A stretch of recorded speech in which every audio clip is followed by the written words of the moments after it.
In medieval times, 30 of these plants fed a family all year, even through snow. Now, almost nobody knows the name. Why did the world stop growing it? Did it have a weird side effect? Or did big farms just hate it? What would your grocery bill look like if this plant was still everywhere? You clicked for one lost medieval crop that did this. But here's the twist. I'm not showing you one.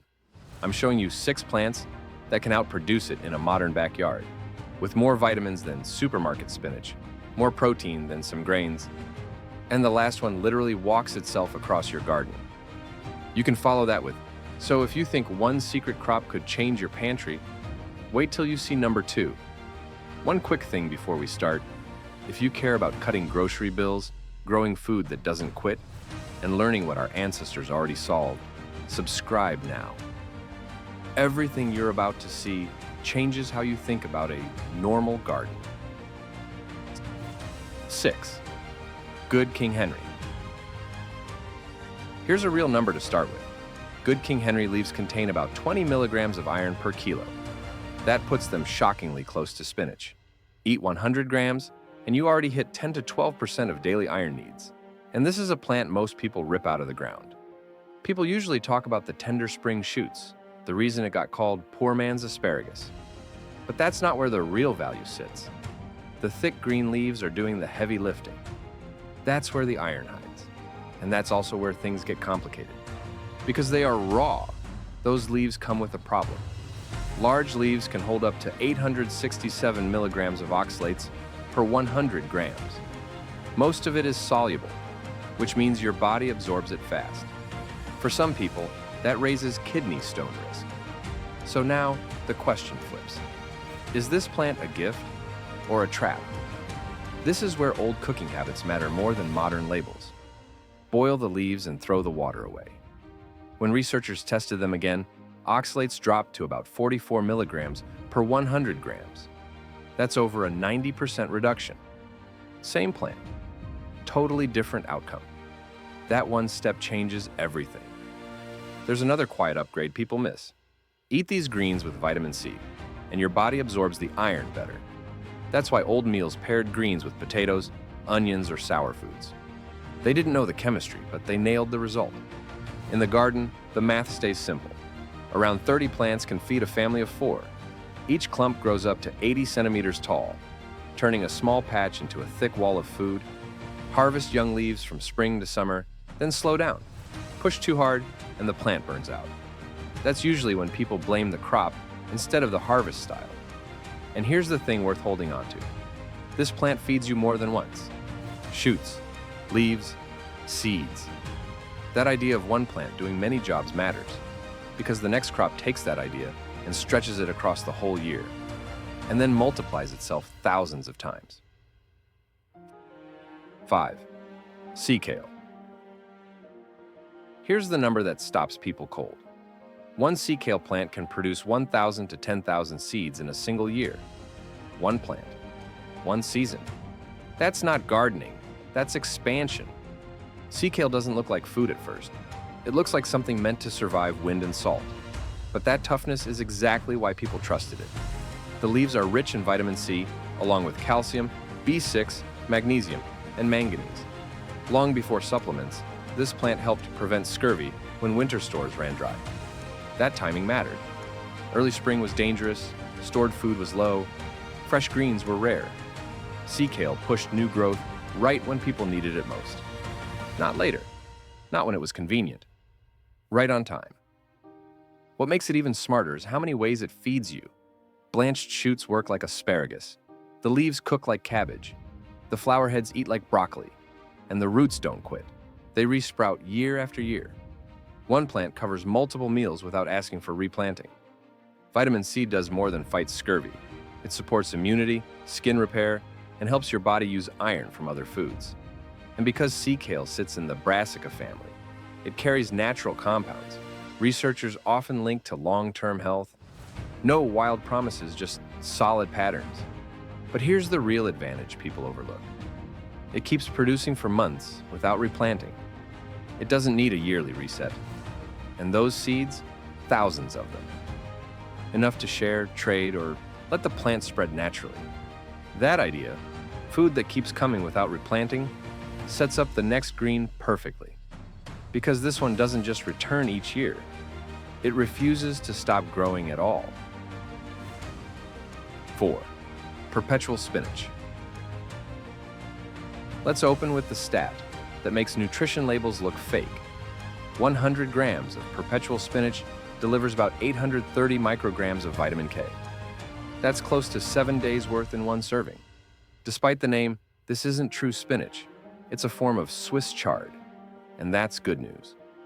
Along with the vitamin K hit, you get over 200% of daily vitamin A, around 30 milligrams of vitamin C, solid potassium, fiber, and protein, all for about 19 calories.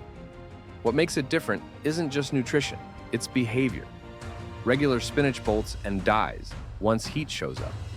Perpetual spinach doesn't panic. In mild climates, one planting can feed you for 9 to 12 months. You harvest the outer leaves, leave the center alone, and the plant just keeps answering back. Blood sugar matters too. The glycemic index sits around 32, which keeps energy steady. That's why people who track blood sugar rely on it.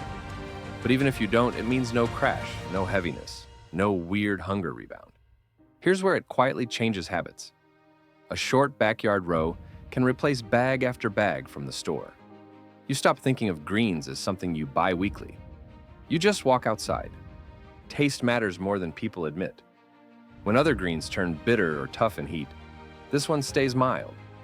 That's why it keeps getting harvested while others get ignored. So now you've seen iron-heavy weeds, seed-throwing coastal plants, and a green that refuses to quit. The next plant shifts gears. It doesn't focus on volume or endurance. It goes straight for sharp flavor and fast vitamins, the kind that wakes your mouth up and fixes bland meals instantly. 3rd, sorrel. Here's the clean number. 100 grams of sorrel delivers about 48 milligrams of vitamin C. That's roughly 80% of a daily intake from one sharp-tasting handful. Sorrel doesn't ease in, it hits. That sour bite is exactly why people leaned on it when fresh food was scarce.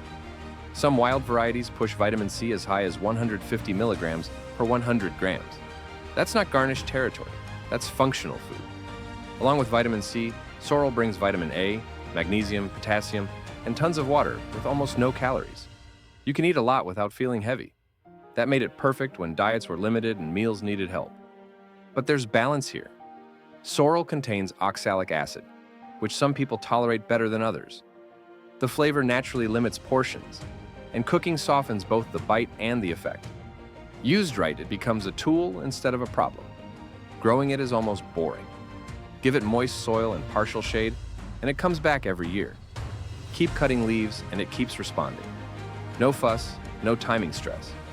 The real power move is how it changes cheap food. A bowl of plain grains or roots tastes completely different with a little sorrel mixed in.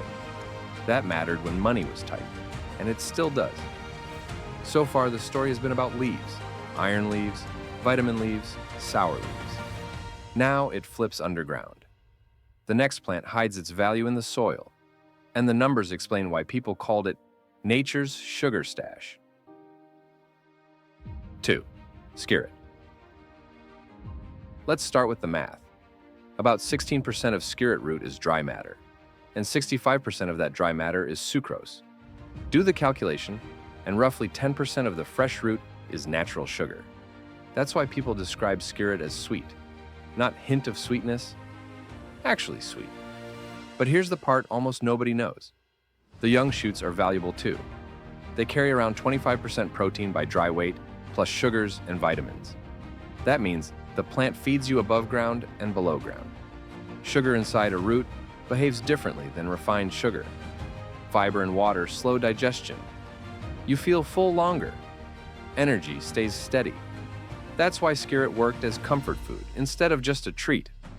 In the soil, the roots grow in clusters, usually 15 to 20 centimeters long. Pull one crown and you get a handful. Give the plant rich, moist soil and sun, and the roots stay thick and tender. Neglect it, and they turn skinny and woody. What turns a skirret into a survival crop is how it handles time. You can divide and replant crowns each year. It sits through winter. It waits. When fresh greens disappear, the skirt is still there. This wasn't dessert food. It was calorie insurance. And that brings us to the final plant, one that doesn't wait quietly underground. This one spreads on its own, feeds you every spring, and carries more antioxidant power than most fruits people pay extra for. 1. Egyptian walking onion. Here's the standout number. Onions contain around 300 milligrams of quercetin per kilo. That's triple what kale carries, and far more than most fruits.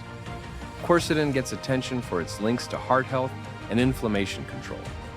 Add in prebiotic fibers from the allium family, and you get flavor plus gut support in the same bite. But Egyptian walking onions don't just feed you, they move. Each year, the plant forms bulb clusters on top of the stalk. When they get heavy, they bend, touch soil, and root. That's how the patch walks. Leave the base bulbs in place and they divide, growing thicker each season. Plant a few once, and a few years later, you have an onion hedge. No seed packets, no replanting panic. These onions survive from cold zone 3 to hot zone 9. Snow doesn't kill them. Heat doesn't scare them. They show up every spring with green shoots when other food is still weeks away. The top sets do double duty, eat them or plant them. Either way, you're never out. And that's the quiet lesson behind all 6 plants. They weren't special because they were rare. They were special because they kept coming back, even when everything else failed. If any of these lost crops shocked you or made you curious about what's really hiding in old gardens, let me know down in the comments. Maybe you've seen one of these plants growing wild, or maybe your family has a secret recipe nobody else remembers. Either way, your story matters here. And if you want more surprising food history, hidden science, or wild forgotten facts, just tap the next video showing on your screen right now. You never know what you'll discover next, a missing ingredient, a buried truth, or a trick that could change how you eat forever. Thanks so much for hanging out with me today. I'll see you in the next one.